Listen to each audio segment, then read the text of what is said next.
बहुत बहुत स्वागत है आप सभी लोगों का। चलिए, आज हमारा आखिरी टेंस बचा हुआ है। फ्यूचर परफेक्ट कंटिन्यूअस टेंस में आखिरी ही टॉपिक बचा हुआ है, second type interrogative sentence.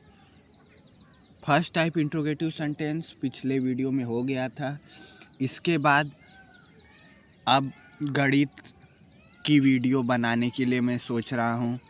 Tense अंग्रेजी ग्रामर में केवल टेंस तक ही कंप्लीट हुआ है।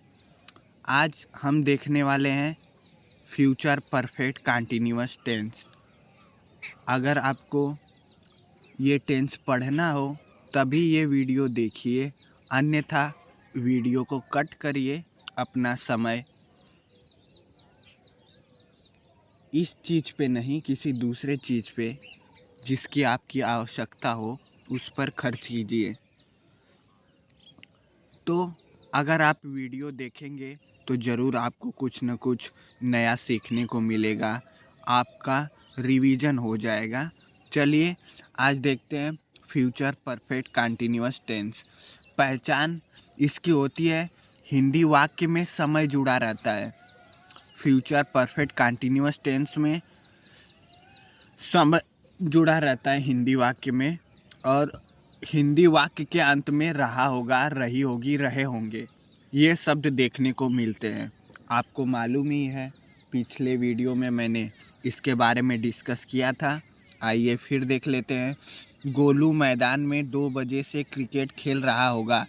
इसके अंत में रहा होगा है, मतलब फ्यूचर परफेक्ट कंटिन्यूअस टेंस।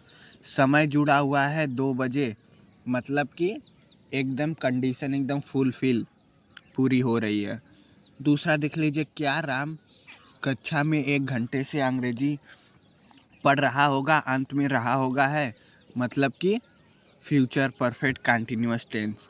1 घंटे से समय भी दिया है, मतलब कि कंडीशन एकदम बराबर है। आज जैसा कि मैंने पहले ही बता दिया है, आज देखने वाले हैं सेकेंड टाइप इंट्रोगेटिव सेंटेंस, मतलब प्रश्नवाचक वाक्य। कैसा प्रश्नवाचक वाक्य? जिसमें प्रश्नवाचक शब्द वाक्य के बीच में हो। जो प्रश्नवाचक शब्द है क्या, क्यों, कब, कैसे, ये जो शब्द है ना, वह हिंदी वाक्य के बीच में होते हैं।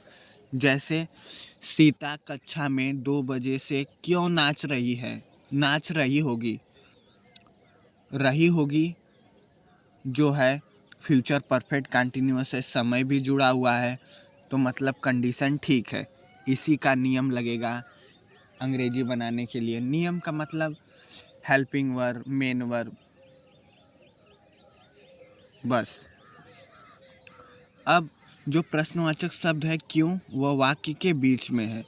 अब यदि ऐसा कोई सेंटेंस आ जाता है तो हम कैसे बनाएंगे? सबसे पहले हम क्वेश्चन वर्ड की अंग्रेजी लिखते हैं, फिर हेल्पिंग वर्ब लिखते हैं, उस टेंस की helping verb, future perfect tense की हेल्पिंग वर्ब विल और शैल।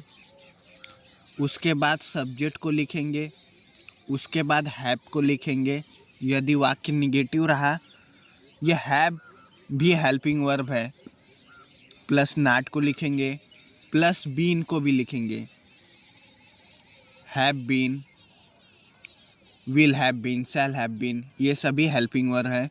उसके बाद मेन वर्ब में आईएनजी रहा रही होगा तो प्लस ऑब्जेक्ट, उसके बाद सिंस या फॉर लिख के हम टाइम का जिक्र कर देंगे। अब देखिए फ्यूचर परफेक्ट टेंस में हेल्पिंग वर्ब क्या है? विल हैव बीन,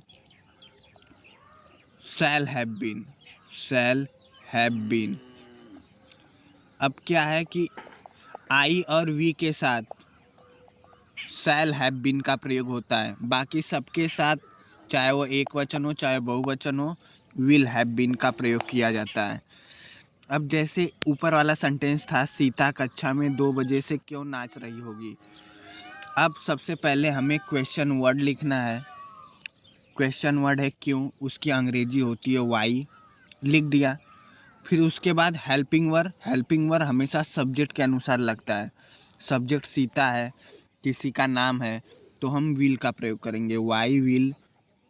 उसके बाद तुरंत हम सब्जेक्ट को लिखेंगे, वाई विल सीता। इसके बाद इसके बाद हैव लिखना है, हैव को भी लिख दिया। इसके बाद हमें नाट लिखना है। अब देखेंगे वाक्य में निगेटिव है, सीता कक्षा में 2 बजे से क्यों नाच रही होगी, निगेटिव नहीं है तो हम नाट को छोड़ देंगे। उसके तुरंत बाद हम बिन लिखेंगे। ये सीक्वेंस, ये नियम इसलिए लिखा जाता है ताकि इसके आधार पे आप आराम से सोच के देख के कर लें। अगर आपको नहीं समझ में आया, दोबारा फिर आप वीडियो देखेंगे, आपको ज़रूर समझ में आ जाएगा। 3-4 बार देखिए, किसी को 1 बार समझ में आता है, किसी को 2 बार, किसी को 3 बार में समझ में आता है, किसी को 10 बार में भी समझ में आता है। सीखना है ना बस। यहाँ तक हो गया बीन। उसके बाद मेन वर्ब।